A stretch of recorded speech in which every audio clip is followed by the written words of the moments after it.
Uma prova possui 10 questões de múltipla escolha, cada uma com 5 alternativas, sendo apenas uma correta. Suponha que um determinado aluno domine efetivamente 70% das questões, ou seja, para 70% delas ele sabe a resposta e acerta com certeza, enquanto para os outros 30% das questões ele chuta ao acaso, com 1/5 de chance de acerto cada. Com base nessas informações, responda aos itens a seguir. Item A. Qual a probabilidade de um aluno acertar uma questão escolhida ao acaso dentre as 10?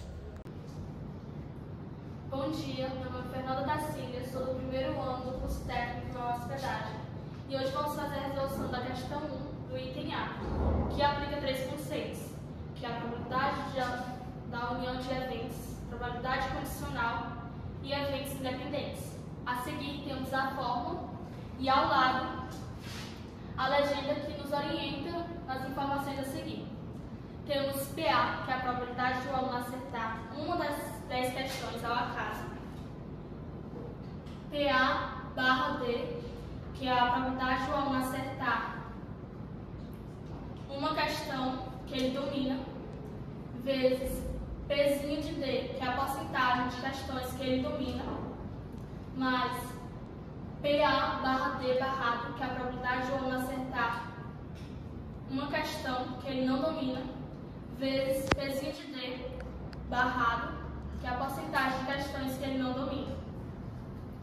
Temos 100% vezes 70%, mais 1/5 vezes 30%.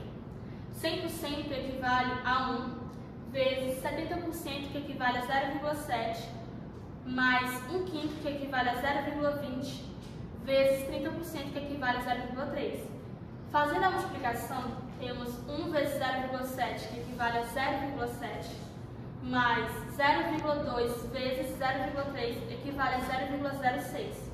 Fazendo o somatório, obtemos o resultado de 0,76. Então, PA, que é a probabilidade do aluno acertar uma das 10 questões, equivale a 0,76 ou 76%. Item B. Qual a probabilidade de um aluno acertar exatamente 4 das 10 questões? Bom dia, eu me chamo Mirella, sou docente da primeira série do curso técnico em hospedagem. Hoje iremos resolver o item B da primeira questão, no qual utilizaremos a análise combinatória, da qual se divide em alguns conceitos.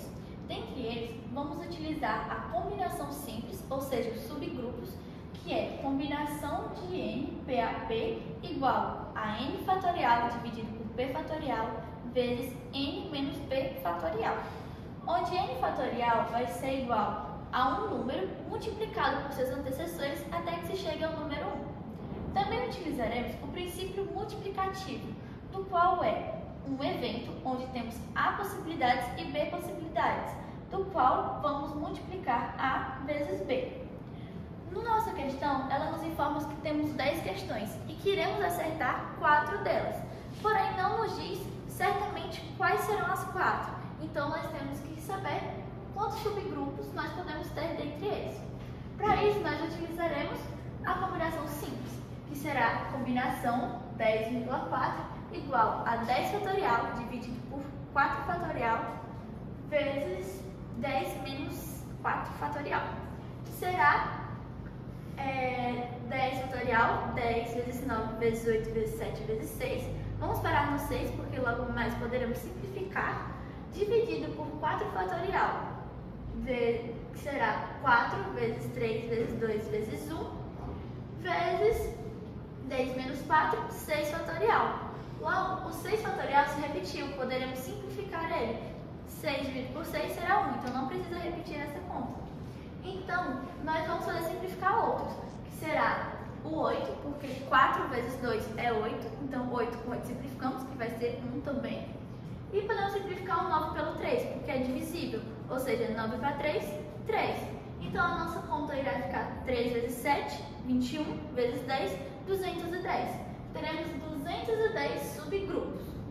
Na questão anterior, no item A, foi informado que, ao acaso, podemos acertar uma questão com probabilidade de 0,76 ou 76%. Para isso, o erro teria que ser 0,24 ou 24%. No princípio multiplicativo, nós iremos utilizar isso com a possibilidade sendo x igual a 4, que será igual à combinação de 10,4, que será 1, 2, 3, 4, que é o número de acertos, o PA, vezes 1, 2, 3, 4, 5, 6 erros, o nosso PA barrado.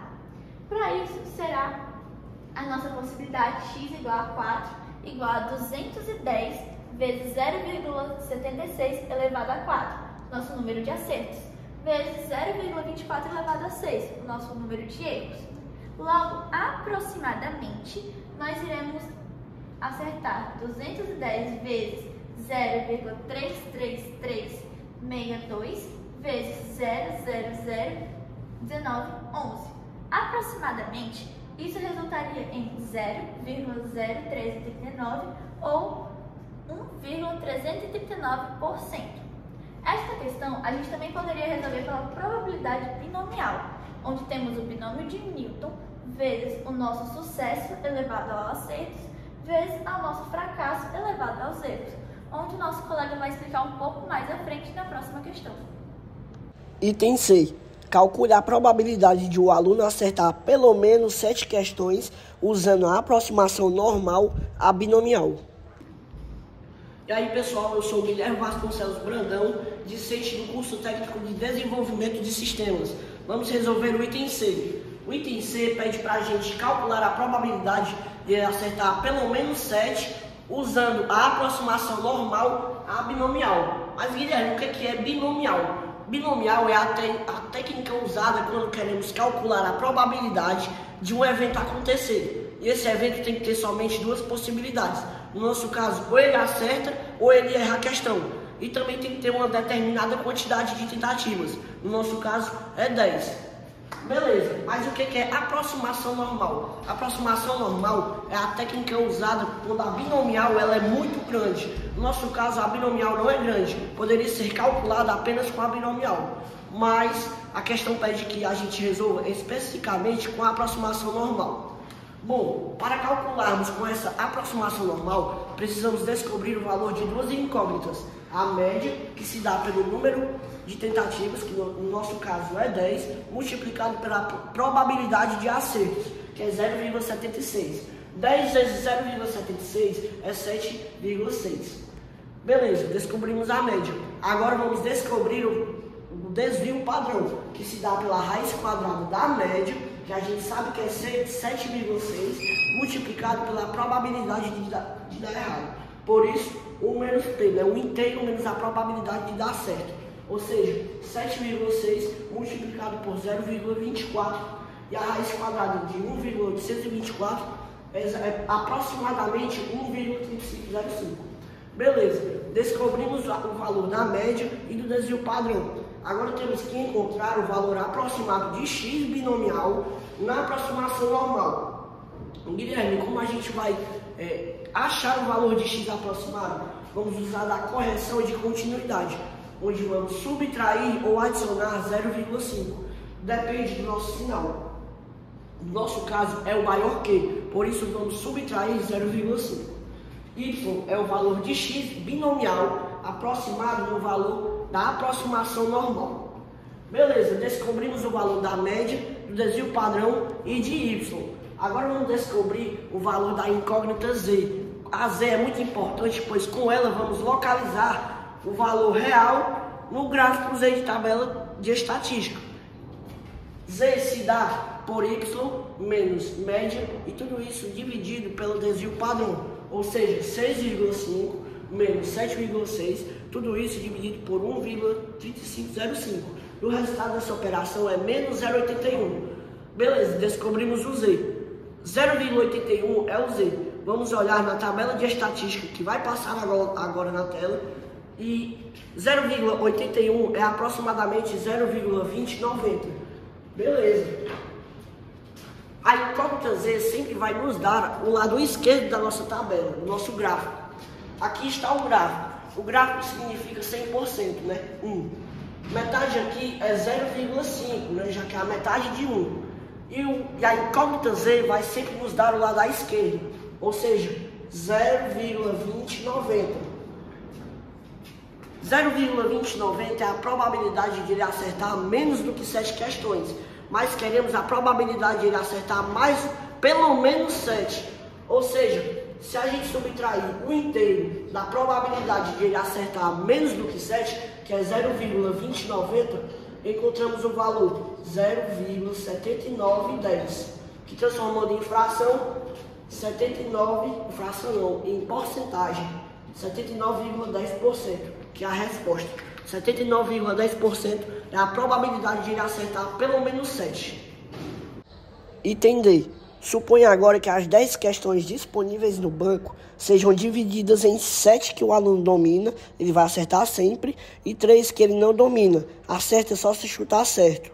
O professor irá selecionar ao acaso, sem reposição, 5 dessas 10 questões para aplicar na prova. Qual o valor esperado, médio, do número de acerto desse aluno? Oi pessoal, me chamo Gianluca, sou aluno do primeiro ano do curso técnico em desenvolvimento de sistemas e agora eu vou mostrar a resolução do item D da questão 1. Bom, a questão me fala que eu tenho um banco com 10 questões, que dessas 10 questões, 7 o aluno domina e que ele sempre vai acertar quando elas caírem. 3 ele não domina, ou seja, ele só vai acertar se chutar, tendo 20% de chance de acerto no chute. O professor irá selecionar 5 das 10 questões sem reposição. Sem reposição quer dizer que quando o item for escolhido uma vez, ele não poderá ser selecionado outra vez. A pergunta final quer saber qual a média de acertos que o aluno vai ter durante a prova. Ao analisar a questão, a gente pode relacionar ela a uma distribuição hipergeométrica. Distribuição hipergeométrica é quando você escolhe itens sem reposição de uma determinada população finita para contar quantos do tipo sucesso contém. Bom, para resolver, a gente tem a fórmula de EX igual a N minúsculo vezes K sobre o N maiúsculo, onde o EX é o valor esperado, o N minúsculo o tamanho da amostra, K as questões dominadas e o N maiúsculo o tamanho da população. Substituindo as incógnitas, a gente vai ter que EX é igual a 5 vezes 7 sobre 10. Passando para baixo, a gente tem que EX igual a 5 vezes 0,7, resultando no 3,5.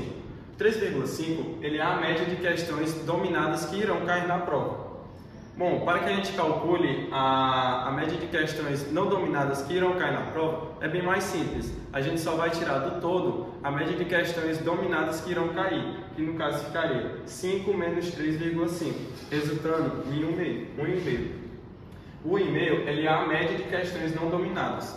Bom, como eu falei anteriormente, o aluno ele tem 20% de chance de acertar uma questão no chute, que equivale a 0,2. Para que a gente calcule a média de acertos por chute, a gente vai multiplicar 1,5, que é a média de questões não dominadas, pela porcentagem de acertos que ele vai ter no chute, no caso o 0,2.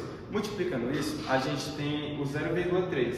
Para que a gente calcule agora a média total de acertos que o aluno vai ter durante a prova, a gente vai somar a média de questões dominadas mais a média de acertos por chute, sendo 3,5 mais o 0,3, resultando no 3,8.